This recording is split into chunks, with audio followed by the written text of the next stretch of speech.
Do you feel stressed about money right now? Maybe you're in a slow season and your mind just keeps racing with thoughts like there's not enough, there's never enough. So you do the only thing that you've been taught to do throughout your life. And for most people, it's to grind harder.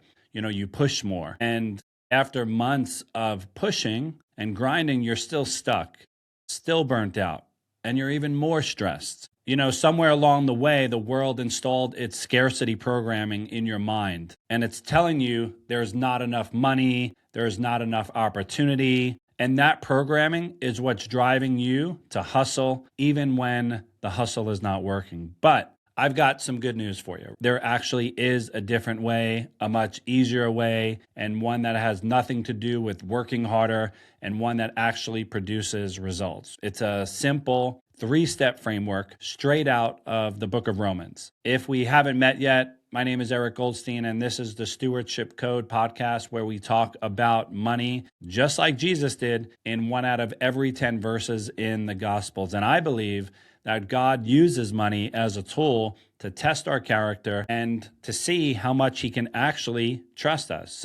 Let me show you exactly how this played out, because I recently lived through a season like this myself. I've been in solar sales for the past 6 years, and if you know anything about that industry, you know they don't call it the solar coaster for nothing. Regulation changes, incentive shifts, the ground moves under you constantly. You have to be on your toes. At the end of 2025, the 30% federal tax credit that homeowners get went away. It was the first time in 20 years that there was no tax credit for a homeowner who went solar. And almost overnight, the entire industry practically seized up. Homeowners who wanted to own their system and not lease it suddenly didn't have a good path to do that, didn't have any options. So I had built my whole approach around selling ownership, cash and loan deals where the homeowner, it's much better to own it than lease it, and reasons why and all of that. And that was my lane. But I had to pivot. So I started selling leases and what they call power purchase agreements, because that's what was available and there was no option or no pathway to ownership. But even with that shift, leads were dry. There wasn't as much going on. A lot of homeowners heard that the tax credit was gone and assumed the whole industry wasn't viable anymore. This slow season ended up lasting 5 to 6 months. It's a pretty big stretch. And during that stretch, several solar companies went out of business.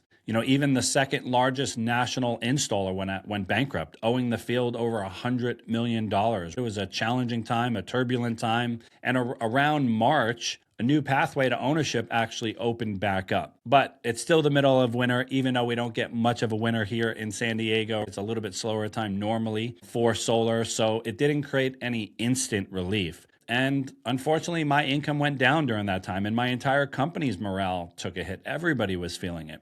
It wasn't just me. I've been a top seller at this company for the past 5 years. Everybody was feeling it. Things really didn't start picking up until like June or July, when the summer heat hit and the air conditioners really started to kick on and turn on. So this morning, I was actually in a 3-day reading plan in the Bible on hope, and I landed on Romans 12:12. I was reading a reading plan that actually one of my favorite pastors, a local pastor here at my church, had put together on the Bible plan. And Romans 12:12 is a very short but an impactful verse. It actually stopped me while I was reading it. And I knew in that moment that I had to go deeper on that verse. And as I sat and I meditated on that verse, I did a little bit of a word study, started going deeper into the meaning of that verse. I realized that this is the exact pattern that I used to work through that slow season that I actually just experienced. And that's when I had the revelation that it's God's actual framework for moving through a hard season or a slow season or a challenging season, maybe where money's a little bit tighter, deals aren't closing, cash flow's a little bit tighter, more is going out than is coming in. We've all been there. We're all human. There's peaks, there's valleys in all of our lives. So Paul lays out in Romans 12:12 a simple 3-step formula that we could all follow. So let's dive into that. It's be joyful in hope, be patient in affliction, and be faithful in prayer. So I'm going to start with the first piece. We're going to start with hope. But wait until you hear what I discovered and what I realized about prayer and how it's actually changed how I actually pray right now currently. So big revelation for me. When the slow season started, now it's August, so we're looking back at like January. My first thought was when things really slowed down, it wasn't positive. Again, come on, we're all human. We're all imperfect, So my first thought was not again. I've been through this. I've been through these challenges. I've been through these punches. Not another pivot. And then I thought maybe it's time to actually just leave the industry. I knew that was old programming talking. So what did I do? I leaned on one of God's promises. One of my favorites in 2 Timothy 1:7. God has not given me a spirit of fear, but of power, love, and a sound mind. I was going to break and bind that thought, cancel it out, and go to the word for the truth, for the promise. And the thought of wanting to bail, that was fear. It's not truth. So instead of running, I made a decision to stay planted and lean into hope. And the hope that I leaned into was this: when one door closes, I know he'll open another. Simple, but powerful for me. It really resonated and it really hit me in my heart during that time. And like it says in Isaiah 55, I trusted that his ways are higher, that his thoughts are higher than mine, and that he would bring the solution, even if I couldn't see it yet. And that's actually what hope means. It's not just false optimism or crossing your fingers and wishing things will work out. If you look at the Greek word for hope in this verse, it's elpis, and it means expectation, to anticipate with pleasure. So to be joyful and have confident expectation that something is coming, not just wishing that something would happen. Galatians 5:5 says, we eagerly wait for what we're hoping for through the Spirit by faith. That's not passive waiting. That's leaning forward, expecting something, expecting while you wait. That hope gave me boldness, not in myself, but in him and his strength. In 2 Corinthians 3:12, it says, since we have such hope, we're very bold. Since we have hope in Jesus, that boldness carried me. But hope alone doesn't get you through 5 months of a slow season. So we need a little bit more. So let's look at step 2 in Romans 12:12 and where that comes in. It says, be patient in affliction. Affliction means pressure. 5 months of a slow season, there is some pressure. The Greek word for patient here is hupomone. I hope I'm pronouncing that right. And it doesn't mean sitting back and waiting it out. It's like a soldier who's holding the line, who's holding a hard position. It means staying under, staying strong, and actively enduring the weight instead of just running from it or collapsing under it. And here's really what shifted for me.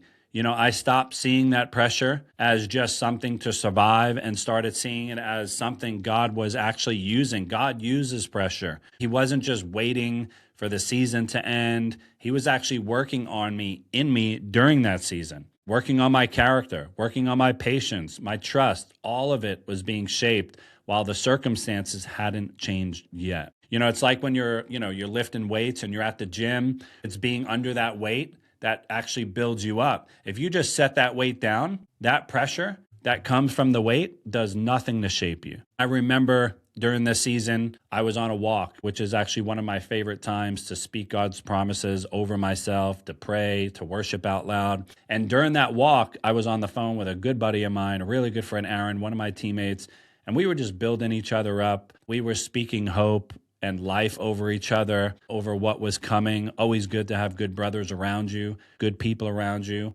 good sisters around you, people that can speak life over you, that you can speak life over them. And we were just reminding each other of God's promises in Romans 8:28. God works all things for good, and not some things, not a few things, not maybe that thing.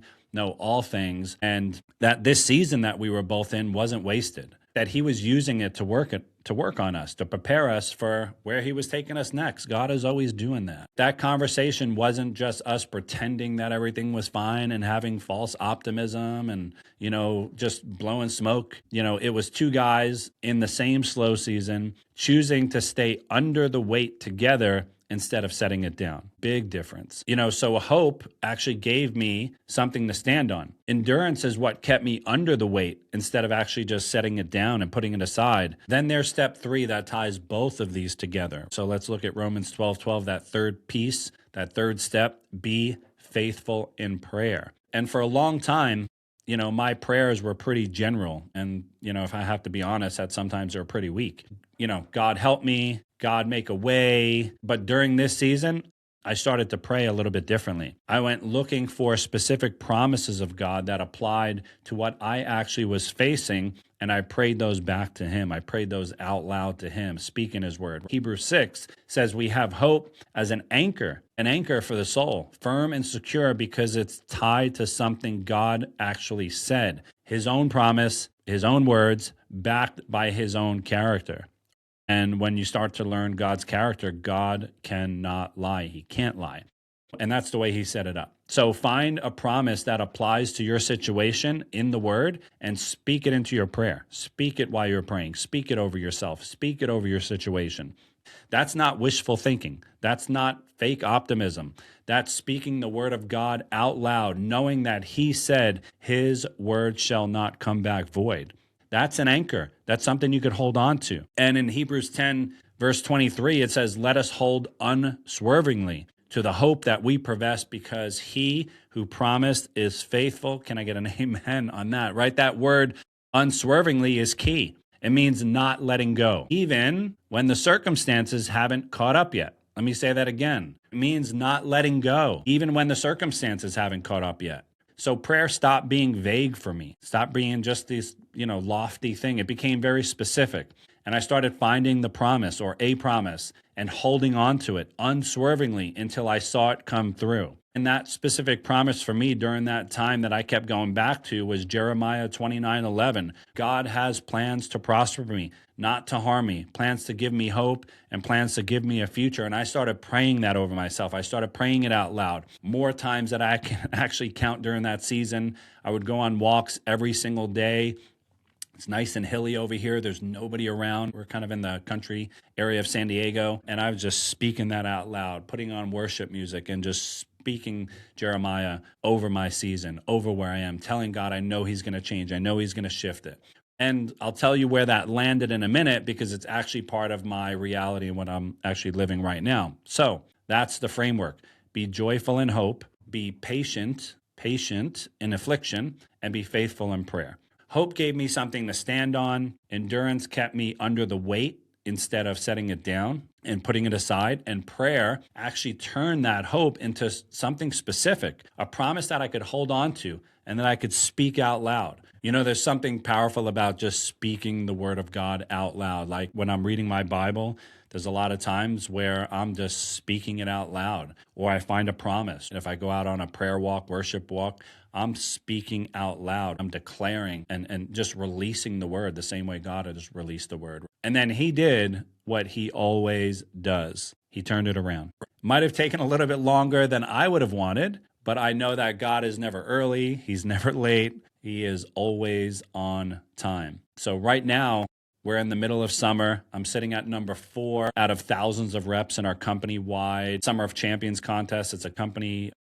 contest that we run every summer that runs through summer and the end of September. So we have about a month, maybe 45 days left. And the company takes the top 30 reps for 5 days to Mexico, where we build a home for a family in need. The first 2.5 days while we're down there, I was just on this trip. We just got back from the Summer of Champions contest from last year that I won. We were down there in May.